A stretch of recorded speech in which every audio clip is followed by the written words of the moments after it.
Hello there, I'm Breakfruit, small creator. You may have heard a bunch of PokeTubers throwing around BSTs to clarify a Pokemon's usability or strength, and are now trying to use this information for yourself. But there's some problem. This system is not intuitive. I'm going to show you two ways you can use BST to actually help you through a Pokemon playthrough. The first one is what I like to call a rule of thumb usage. Don't take it too seriously, and use BST to guesstimate what Pokemon might be useful. Quick clarification, however, this practical usage I'm about to show you isn't actually BST. Base stat total is a fan-made term and is basically what a Pokemon's stats are when it's level 50 and its nature is neutral. We're actually going to use a stat total. Just add up all the stat points of a Pokemon and gauge it based off that. It's surprisingly effective and removes the need to Google things like Pikachu BST, is Venonat any good?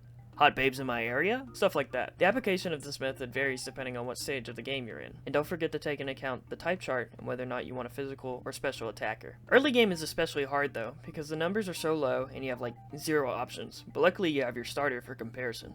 This can work for every generation, since you're just comparing your chosen Pokemon to other Pokemon you already have. And I urge you to use this type of application because it's actually super fun. The second application is the actual use of BST among the more seasoned players. Learning whether or not a Pokemon has a good BST and committing it to memory is a pro league strat. It is not necessary whatsoever. It's mostly something that comes with time and remembering what Pokemon have been useful to you in the past. As I said, a BST is adding all their stats together at level 50 and is used to compare all Pokemon to each other in terms of viability. But these numbers alone are not the full story. Pokemon still have these things called IVs and EVs, but I'll talk about these in another video.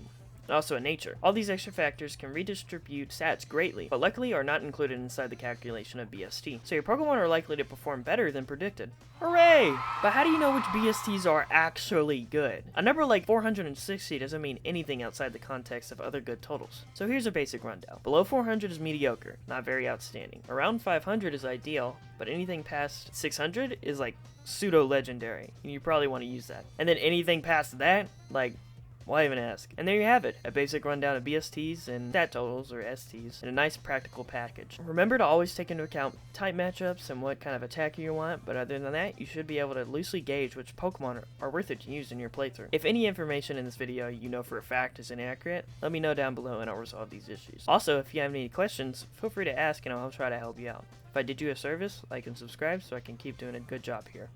That's all. Sweet dreams.